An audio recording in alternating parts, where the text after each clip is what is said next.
All right, what you know, you've got tough decisions. This coming week, you always know you have tough decisions. Now, how tough will it be as compared to other years? Well, I think the last cuts are always the toughest. You know, the first 10 that left this morning were, you know, a little bit easier. But you know, when it gets down to the final guys for the final positions, you know, you don't want to make a mistake. So we'll just have to see what we all decide on and collaborate on.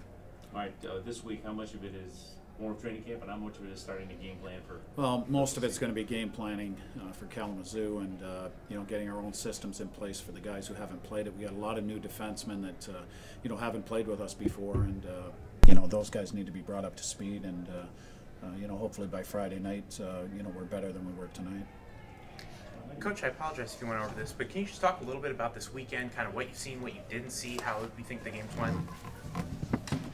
Well, I think you know, obviously the first night you know, was pretty shaky goaltending. Unfortunately for Festa, you know, the first goal bounced off the wall and came to the front of the net, which it's never bounced off the wall like that in this building, and it must be a new creak in the boards or something. But I think it shook up Festa a little bit, and you know, he had a rough night after that. So I thought tonight, you know, the goaltending at both ends was solid, and I thought Larkin played, you know, great for you know, a kid who's playing college hockey at IPFW. So you know, I thought he did very well and looked poised in there. And you know, Frankie Lacerte made a couple of you know, saves that we thought were in the net, and somehow he got a piece of them, and he made a huge save on his last shot in the shootout. What are the chances that some of the kids you might let go now could end up coming back if the lockout ends? I think there's a good chance, especially any kids that go to Dayton just down the road. You know, Braden Metz will be down there, and you know, some other kids that we can use. So you know, it would happen probably quickly if the NHL goes back to work. How's the locker room kind of meshing? I know this is a huge amount of turnover from last season's team. Kind of how are the new guys coming in with the old? No, I think it's really good. You know, we got good leadership in there with Henley and Smith and Chalk and Schrock, and you know, we've you know, it's been a good room for a few years now, so you know, it hasn't been any problems, and you know, most of the new guys fit right in, so it's been really good. What's it been like with the transition, Colin Chalk becoming now assistant coach and player? You know, there's not a whole lot of difference. I want him focused on his game and focused on his on-ice performance, and you know, his assistant coaching is going to come second to that. But you know, he's in there. You know, we're drawing up plays for practice, and he's helping out that way. And he's going to do some video work for us, like Gary Graham did. And you know, I think that'll help the team as well. So he's going to get his feet wet in all parts of coaching. Maggio had the winner, and it was on the power play.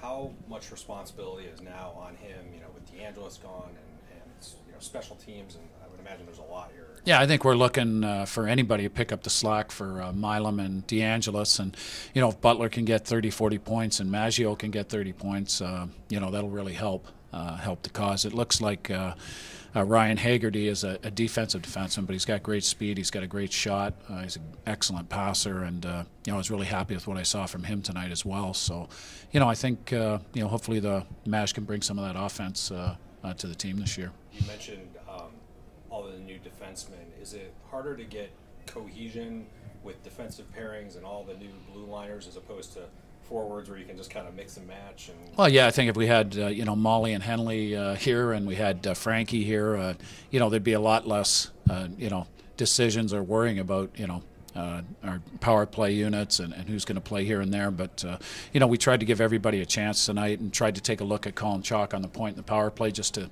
see how it would look with him and Butler. And you know, we tried some new things. We got so many offensive guys that it's hard to get everybody on the power play. So, but I think you know, Maggio's you know, he looks like him and Thorne look like different kids this year, and Risk, they look like men, and they look like boys last year. So you know, they really look like they've put the work in over the summer. They're very confident coming back from AHL camps, and they just look like, you know, they belong, and they're confident, and they feel they can do damage in this league. Anything else you know about Haggerty? You know, 4 years at Maine, and was a shutdown defenseman there. Played against all the other teams' top lines, and you know, that's his MO. And you know, he's a big kid, 210 pounds, and skates really well. And like I said, he's got a great stick, so he looks real good out there. know, you said we're going to be game planning after this last round of cuts. Then I guess what's next? What does this team need to do to prepare for the home opener? Well, I think special teams are going to be big this week. Power play, getting 2 power play units going, and getting our penalty killing going, where everybody's on the same page. And I think those are 2 real important areas, because you've seen the amount of penalties the last 2 games. Special teams are going to be huge this year, so we need to get those going. Do you make moves tomorrow morning, or you wait a little bit to see who else comes in yet? We'll talk about it tonight and see if we'll release anybody else tomorrow. And I know this is a team you're very familiar with from last year, but did this give you kind of any hints as to what play is going to be like now in the ECHL?